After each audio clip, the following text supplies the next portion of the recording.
শুদ্ধ মনে, মানে ভগবান কথা গুরু কথা বলতে হলে শুদ্ধ মনের অধিকারী হতে হয়।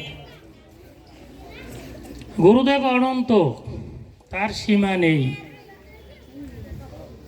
মানে অন্ধ লোক সে কি করছে জানেন, একটা হাতিকে যাই কোন জায়গাতে ধরছে বোঝেন, সে লেজ ধরছে, সে বলে কি যে হাতিটা কি সরু, মানে ভগবান, মানে ভগবানের লীলা তো অনন্ত, মানে ওই হাতিটার লেজ ধরে বলছে কি হাতিটা কিভাবে সরু চিকট।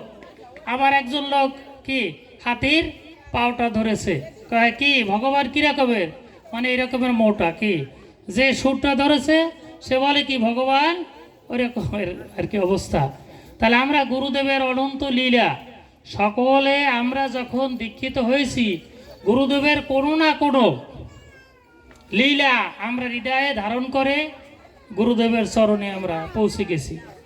তাহলে শাস্ত্রে বলছে কি, আর গুরুদেব কথা বলেছে যে গুরু নেবেন জাইন্যা, আর তেল নেবেন বাজারে গেলে কি সাইন্যা। তেল তেল কিন্তু ভালো মন্দ বোঝা যায়, কিন্তু ওটা যদি মর্ধন করা হয় সাইন্যা।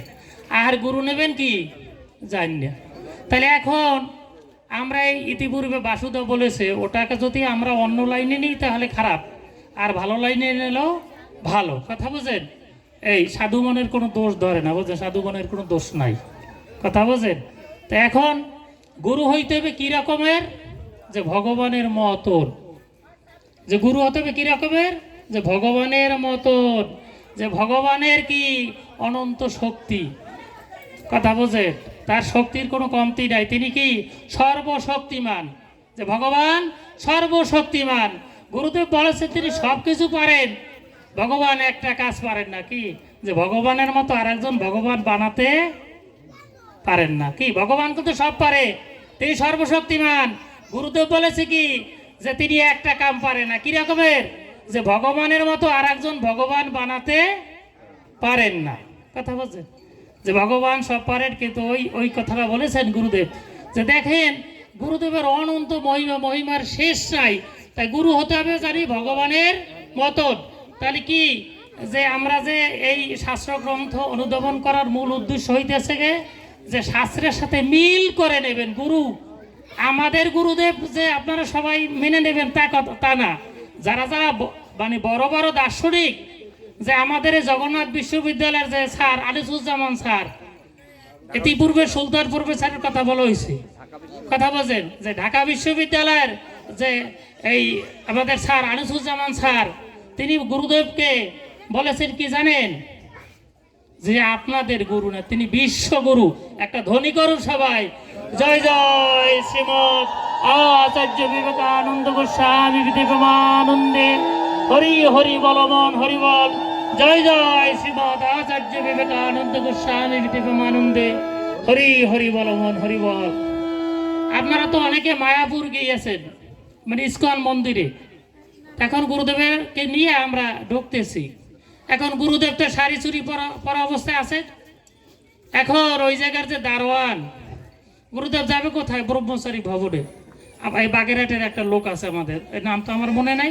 গুরুদেব এখন ঢোকার পরে ওই দারোয়ান বলতেছে যে মাসিমা আপনি তো যেতে পারবেন না, আপনি নারী, তা কি করবে, এই জায়গায় বসে পড়েন। গুরুদেবকে দেন না, সরল সোজা মানুষ, কত বাচ্চা কোথায় সরল সোজা।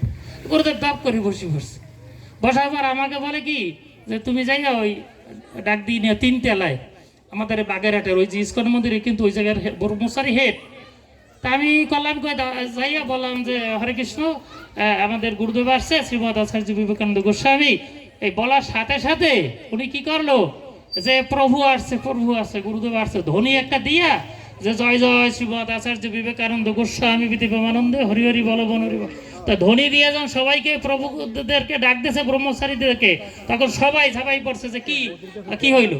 যাইয়া গুরুদেবকে বোঝেন, যাইয়া গাইয়া বোঝেন, যে মাসি মারে ঢুকতে দেবে না ব্রহ্মচারী ভবনে, সেই ব্রহ্মচারীরা কি করলো, গুরুদেবকে ধরিয়া একেবারে কোলে তুলে নিয়ে গুরুদেবের জয়ধ্বনি দিতে দিতে মানে ওই 3 তলায় নিয়ে গেল। তা নেওয়ার পরে এখন তারা প্রশ্ন করছে যে গুরুদেব আপনার সব কাজই আমাদের ভালো লাগে, কিন্তু একটা কাজ খারাপ লাগে। যে কি না, যে আপনি যত্র তত্র মন্ত্র দেন, কোনো বিচার আচার নাই আপনার। পান খায়, বিড়ি খায়, মাছ খায়, মাংস খায়, বুঝলেন না? ওই যে বাসুদেব বলে গেছে উনি, বুঝলেন, বললেন যে আমি তো বাবা শোনেন, আমি তো প্রাইমারি শিক্ষক, আমার তো সবাইরই পড়াইতে হয়, বুঝলেন কি? ও জায়গায় কি প্রাইমারিতে কি করে সবাই রে পড়াইতে? এক কথা উত্তর সবাই তো হতবাক হয়ে গেল। এখন বলছে বাবা তা আমাদের গতিটা হবে কি বলেন? তাহলে আমি আছি না, আপনাদের ওই আছে। জয় জয় শ্রীমদ আচার্য বিবেকানন্দ গোস্বামী বিদ্যমানন্দে হরি হরি বল মন হরি বল। এখন বলছে যে আমি আছি না, উনি যদি না পারে, মানে তাদের যে গুরুদেব নাম কি অভয় চরণ বিন্দু, বলছে উনি যদি না পারে আমি আছি না, আমি আমি দেখবো। তখন সবাই লুটাই পড়ছে গুরুদেবের চরণে। আচ্ছা সবাই ব্রহ্মচারীরা আবার এই লোমহর্ষক আছে গুরুদেবের চরণে সবাই লুটাইয়া পড়েছে যে গুরুদেব আমাদের আপনি রক্ষা করেন। দেখেন এরকম আর আমাদের তো এই ধর্মকর্ম করতে যে অনেক বিবাদগ্রস্ত আমরা হয়ে পড়ি। বুঝলেন, আনো কথা বাজে কথা বলতে বলতে, মানে ব্যাং করে কি দেখছেন, ব্যাং সারাদিন ডাকে, তা ডাকলে কি হয়? গুরুদেব বলছে কি যে বেশি কথা কইলে কি হয় জানেন, তার মৃত্যু সন্নিকটে। আনো কথা বাজে কথা বললে কি হয় জানেন, যে অনেকে আমরা আনো কথা বাজে কথা বলতে ভালোবাসি, তা বললে হয় কি, সাপ জানে না যে ওর আহার কোথায়, মানে সর্প কিন্তু জানে না যে ওর আহারটা কোথায়। তাই ব্যাং যখন ডাকে ওই দিক নির্দেশনা করে, ওই সাপ ছুটে, তারপর করে কি ওই ব্যাংকে ধরে সে আহার করে। তাই যমরাজ কি করে জানেন, যে আমরা যখন আনো কথা বাজে কথা বলি তখন ওই যমরাজ এসে হাজির হয়ে যায়। তখন বিষ্ণুদূত আর আসার সময় রাখে না। দেখেন অজমিল তার ছেলের নাম রাখছে কি নারায়ণ। তাই মৃত্যুর সময় ওই ছেলের চিন্তা করছে, কিন্তু ভগবানের চিন্তা কিন্তু করে নাই। ওই নারায়ণের চিন্তা করতে করতে কি করছে, যে সেই বিষ্ণু লোকে চলে গেছে, যে যমলোকে তার স্থান হয় নাই। আপনারা কারণেও করেন ওই